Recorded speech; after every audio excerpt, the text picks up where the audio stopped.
All right, it's February 1st, right? February 1st? I honestly don't know. For those who are listening, we're talking to some kids about conscious language and music, media. Look at that guy driving on my side of the road and returning back to his side of the road. Thanks very much. So I'm going to repeat any comments that are really important that the kids say because I've got a microphone on that I'm wearing and you may not be able to hear them. But we're having a neat talk here. We're turning on the radio. We're like, what music do we choose to listen to?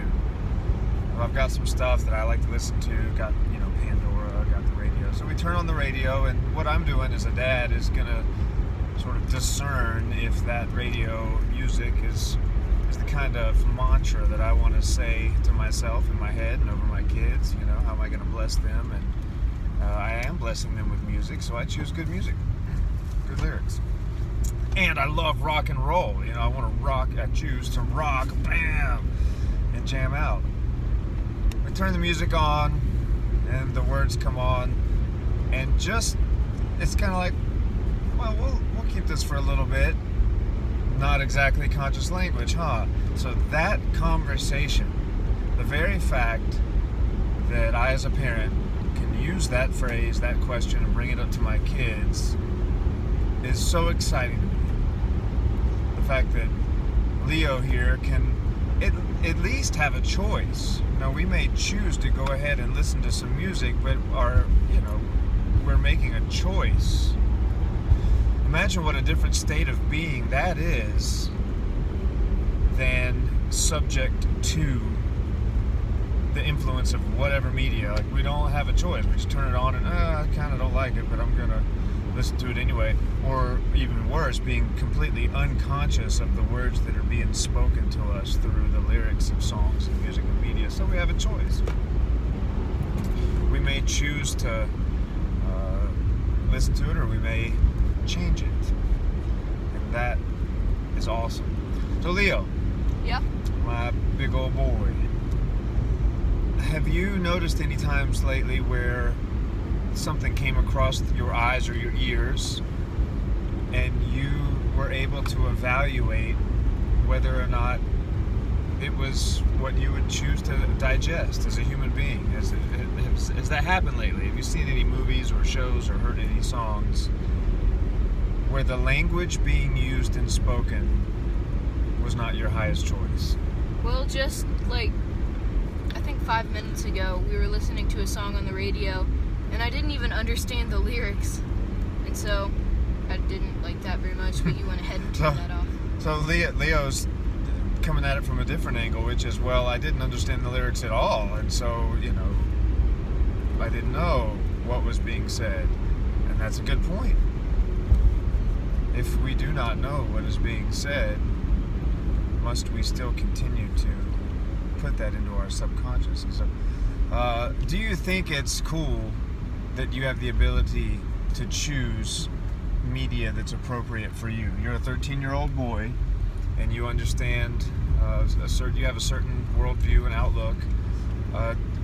Can you get that that's really cool at 13 years old? You're making choices on media. Maybe think of another example. Go back further. Not today. What's another example of a time where you were looking, watching, listening to something, and you made a choice? This isn't my highest choice. I'm going to turn it off or change it.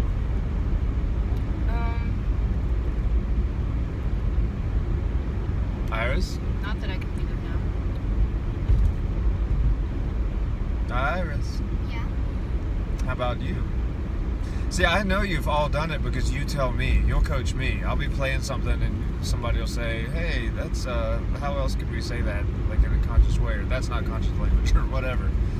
You guys give me that feedback, so I know you're doing it, but now that you're kind of on the spot, it might be,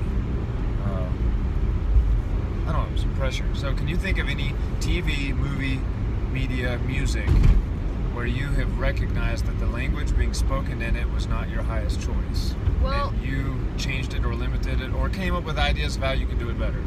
I can't exactly remember the name of the movie, but one time when I was at a friend's house, I remember they turned something on and it just sounded just bad, and like the background song was like, when the devil takes over and stuff, so I just decided to ask them if we could change it to another movie, and so. Oh, okay, that's pretty awesome. Leo's describing a time at a friend's house where the background music of a movie that was turned on was,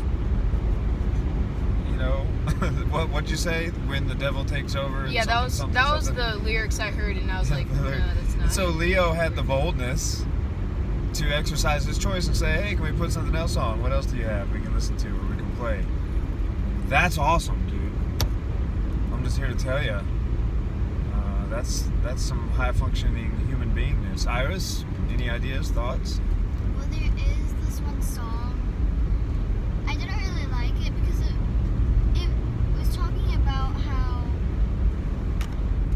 you're more powerful than anybody else. It was called Roar, I'm pretty sure. Okay, so a song that sounds like it's empowering, but maybe to the point where it creates almost a lust for power. Like that's the highest thing we can get to.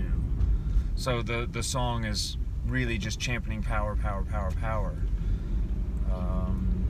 And raise your hand if you think that more humans in the world should lust after power.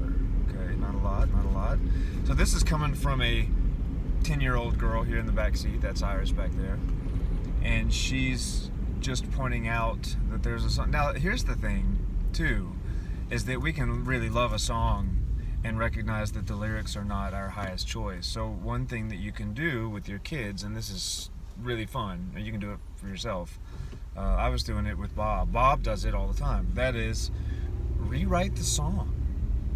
How could you come up with a highest choice, conscious language version of songs that you love? And so it can be a little hokey sometimes. Might not be the coolest sounding. Well, whatever. Sure, it'll be great. It'll be perfect. But you know what I'm saying. That is, it's for fun. But watch what happens is that you start speaking these words of life over your day. As you're going about your day, you start habitually singing something that's lifting and creating awareness and choice, as opposed to limitation and anything less. So, all right, I'm here at the printout shop. We're going to get our newsletter, and we're going to continue this discussion as a family, and it will probably be a lot more relaxed and a little more free flow, and some really awesome stuff come out of it. But I was making this video so you can just see a little snippet or a little taste of how we can have a discussion with our kids on giving them valuable discernment skills across all media, movies and websites and music and friends, and the way people and things speak into our lives and over our lives, and to be aware of our words as we respond. Peace.